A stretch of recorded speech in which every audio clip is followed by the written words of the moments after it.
ఆనందమే మహానందమే.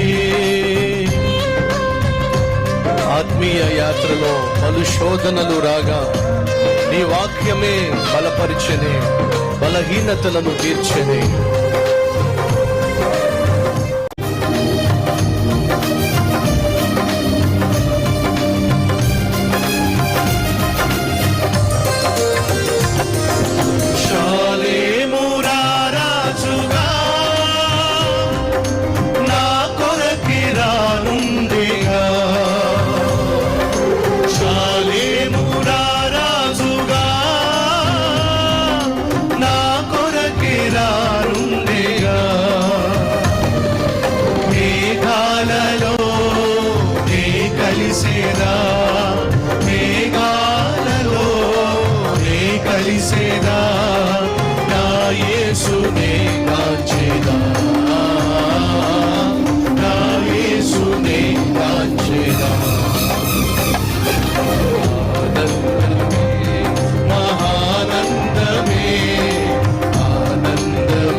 యేసుక్రీస్తు రాబోతున్నాడు.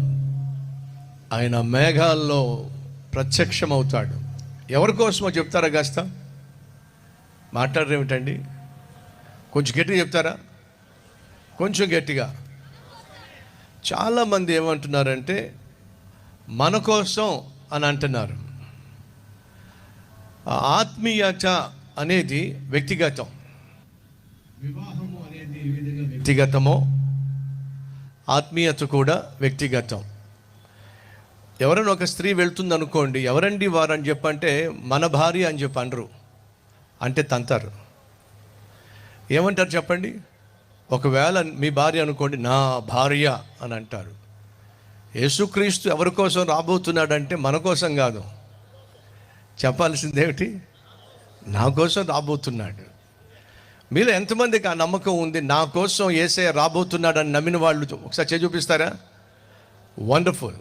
అయితే ఆ చరణాన్ని మీరు యేసు నా కోసం మేఘాల మధ్య రాబోతున్నాడనే నమ్మకంతో పాడితే ఎంత బాగుంటుందో. షాలేము రారాజుగా నా కొరకే రానుండగా మేఘాలలో నే కలిసిద నా యేసునే నీ గాంచెదా. అద్భుతమైన చరణం. 2 లైన్స్ ఒకసారి నాతో చెప్తారా? షాలేము రారాజుగా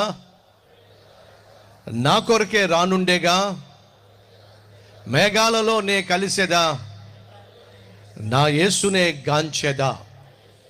అందరం కలిసి పాడదాం.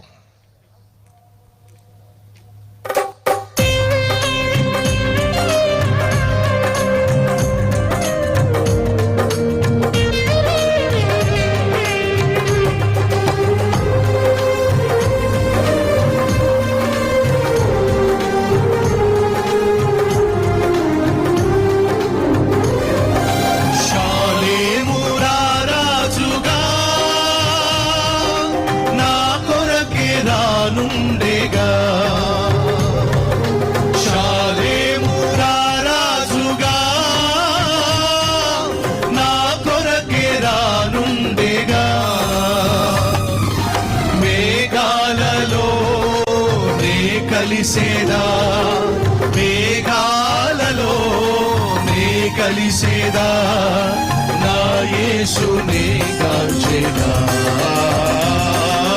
నా యేసునే గాంచెదా.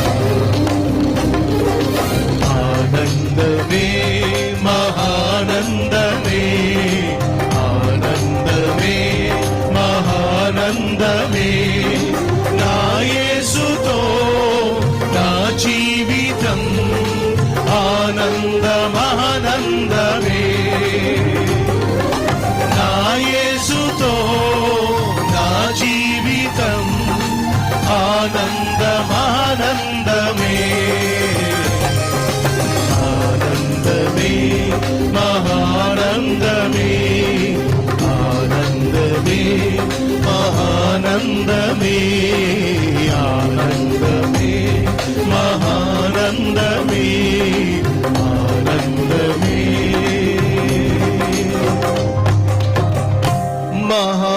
ఆనందమే